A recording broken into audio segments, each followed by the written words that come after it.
Hello friend, स्वागत है आपका अपने यूट्यूब चैनल जीके वर्ल्ड 01 में। इस वीडियो में हम पढ़ेंगे आधुनिक इतिहास से 20 मोस्ट इंपॉर्टेंट क्वेश्चंस जो कि ईस्ट इंडिया कंपनी से संबंधित होंगे।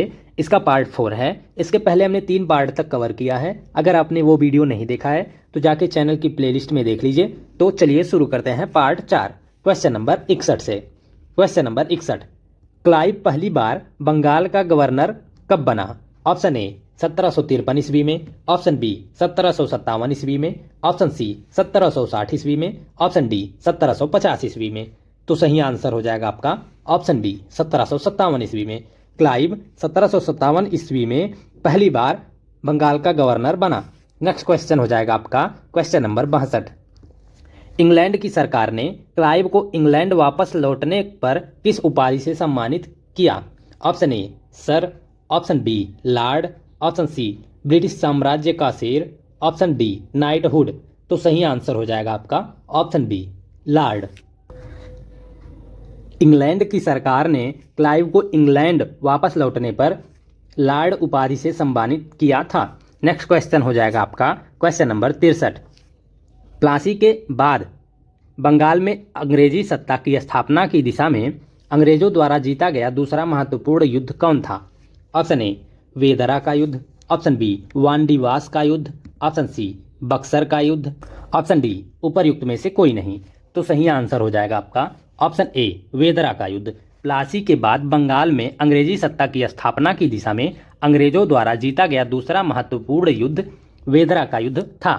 नेक्स्ट क्वेश्चन हो जाएगा आपका क्वेश्चन नंबर 64, मीर जाफर ने अपने दामाद मीर कासिम के पक्ष में बंगाल के नवाब का पद कब त्याग दिया? ऑप्शन ए अक्टूबर 1769 ईस्वी में, ऑप्शन बी नवंबर 1759 ईस्वी में, ऑप्शन सी दिसंबर 1759 ईस्वी में, ऑप्शन डी अक्टूबर 1760 ईस्वी में। तो सही आंसर हो जाएगा आपका ऑप्शन डी 1760 ईस्वी में, अक्टूबर 1760 ईस्वी में मीर जाफर ने अपने दामाद मीर कासिम के पक्ष में बंगाल के नवाब का पद अक्टूबर 1760 ईस्वी में त्याग दिया। नेक्स्ट क्वेश्चन हो जाएगा आपका क्वेश्चन नंबर 65, किसने बंगाल की राजधानी मुर्शिदाबाद से मुंगेर स्थानांतरित की? ऑप्शन ए मीर कासिम ने, ऑप्शन बी मीर जाफर ने, ऑप्शन सी सिराजुद्दौला ने, ऑप्शन डी अलीवर्दी खान ने। तो सही आंसर हो जाएगा आपका ऑप्शन ए मीर कासिम ने। मीर कासिम ने बंगाल की राजधानी मुर्शिदाबाद से मुंगेर स्थानांतरित की। नेक्स्ट क्वेश्चन हो जाएगा आपका क्वेश्चन नंबर 66, बंगाल के किस नवाब ने ब्रिटिश कंपनी के गवर्नर को लिखा? आपके भद्र पुरुष समस्त देश में गड़बड़ी फैलाते हैं, लोगों को लूटते हैं, मेरे अधिकारियों का अनादर करते हैं तथा उन्हें शारीरिक यातना देते हैं। ऑप्शन ए अलीवर्दी खान ने, ऑप्शन बी सिराजुद्दौला ने, ऑप्शन सी मीर जाफर ने, ऑप्शन डी मीर कासिम ने। तो सही आंसर हो जाएगा आपका ऑप्शन डी मीर कासिम ने। मीर कासिम ने जो कि बंगाल का नवाब जब थे ब्रिटिश कंपनी के गवर्नर को लिखे थे, आपके भद्र पुरुष समस्त देश में गड़बड़ी फैलाते हैं, लोगों को लूटते हैं, मेरे अधिकारियों का अनादर करते हैं तथा उन्हें शारीरिक यातना देते हैं। किसने लिखा था? मीर कासिम ने। नेक्स्ट क्वेश्चन हो जाएगा आपका क्वेश्चन नंबर 67, बंगाल के किस नवाब ने 2 वर्षों के लिए सभी व्यापारिक करों एवं चुंगियों को खत्म कर सभी प्रकार के व्यापारियों को एक समान स्तर पर ला दिया? ऑप्शन ए अलीवर्दी खान ने, ऑप्शन बी सिराजुद्दौला ने, ऑप्शन सी मीर कासिम ने, ऑप्शन डी मीर जाफर ने। तो सही आंसर हो जाएगा आपका ऑप्शन सी मीर कासिम ने। बंगाल के नवाब मीर कासिम ने 2 वर्षों के लिए सभी व्यापारिक करों एवं चुंगियों को खत्म कर सभी प्रकार के व्यापारियों को एक समान स्तर पर ला दिया। नेक्स्ट क्वेश्चन हो जाएगा आपका क्वेश्चन नंबर 68, मीर कासिम को हटाकर मीर जाफर को पुनः नवाब कब बनाया गया? ऑप्शन ए 1761 ईस्वी में, ऑप्शन बी 1762 ईस्वी में, ऑप्शन सी 1763 ईस्वी में, ऑप्शन डी 1764 ईस्वी में। तो सही आंसर हो जाएगा आपका ऑप्शन सी 1763 ईस्वी में। मीर कासिम को हटाकर मीर जाफर को पुनः 1763 ईस्वी में नवाब बनाया गया।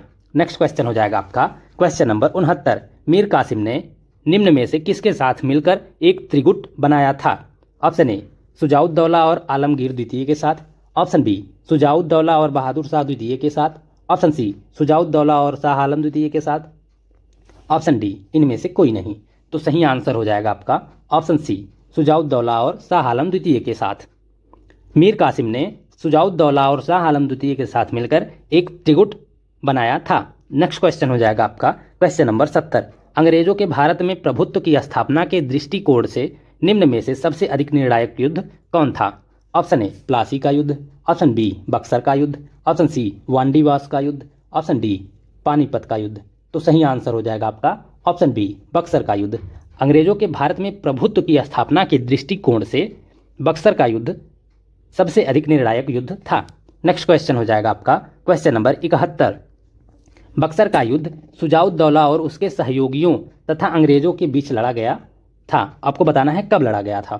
ऑप्शन ए 6 अक्टूबर 1764 ईस्वी को, ऑप्शन बी 10 अक्टूबर 1764 ईस्वी को, ऑप्शन सी 18 अक्टूबर 1764 ईस्वी को, ऑप्शन डी 22 अक्टूबर 1764 ईस्वी को। तो सही आंसर हो जाएगा आपका ऑप्शन डी 22 अक्टूबर 1764 ईस्वी को। बक्सर का युद्ध शुजाउद्दौला और उसके सहयोगियों तथा अंग्रेजों के बीच 22 अक्टूबर 1764 ईस्वी को लड़ा गया था। नेक्स्ट क्वेश्चन हो जाएगा आपका क्वेश्चन नंबर 72। बक्सर के युद्ध में अंग्रेजी सेना का नेतृत्व किसने किया था? ऑप्शन ए रॉबर्ट क्लाइव ने, ऑप्शन बी वारेन हेस्टिंग्स ने, ऑप्शन सी हेक्टर मुनरो ने, ऑप्शन डी चार्ल्स आयरकूट ने। तो सही आंसर हो जाएगा आपका ऑप्शन सी हेक्टर मुनरो ने। बक्सर के युद्ध में अंग्रेजी सेना का नेतृत्व हेक्टर मुनरो ने किया था। नेक्स्ट क्वेश्चन हो जाएगा आपका क्वेश्चन नंबर 73। बक्सर का युद्ध के समय दिल्ली का शासक कौन था? आपको बताना है बक्सर के युद्ध के समय दिल्ली का शासक कौन था। Option A Aurangzeb, option B Shah Alam प्रथम, option C Bahadur Shah Zafar, option D Shah Alam द्वितीय। तो सही आंसर हो जाएगा आपका ऑप्शन डी शाह आलम द्वितीय। बक्सर के युद्ध के समय दिल्ली का शासक शाह आलम द्वितीय था। नेक्स्ट क्वेश्चन हो जाएगा आपका क्वेश्चन नंबर 74। बक्सर युद्ध के समय बंगाल का नवाब कौन था? Option A Mir Qasim, option B Najmuddaula, option C Mir Jafar, option D उपर्युक्त में से कोई नहीं। तो सही आंसर हो जाएगा आपका ऑप्शन सी मीर जाफर। बक्सर के युद्ध के समय बंगाल का नवाब मीर जाफर था। नेक्स्ट क्वेश्चन हो जाएगा आपका क्वेश्चन नंबर 75। इनमें से कौन बक्सर के युद्ध मैदान से भाग गया? Option A Mir Qasim, option B Shujauddaula, option C Shah Alam द्वितीय, ऑप्शन डी इनमें से कोई नहीं। तो सही आंसर हो जाएगा आपका option A Mir Qasim.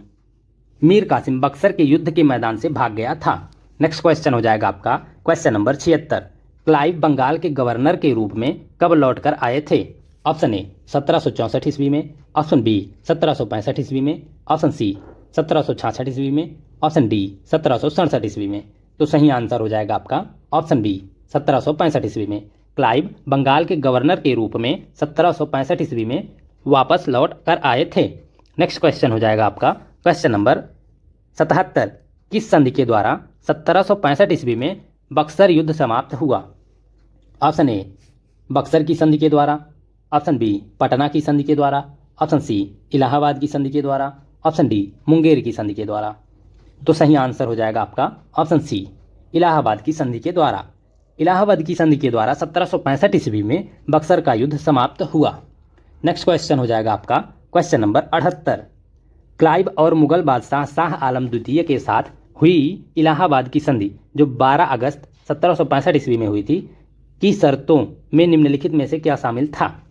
Number 1, Mughal बादशाह ने बंगाल, बिहार और उड़ीसा की दीवानी अंग्रेजों को सौंप दी। नंबर 2, अंग्रेजों ने अवध के नवाब से कड़ा और इलाहाबाद के क्षेत्र लेकर शाह आलम द्वितीय को दे दिए।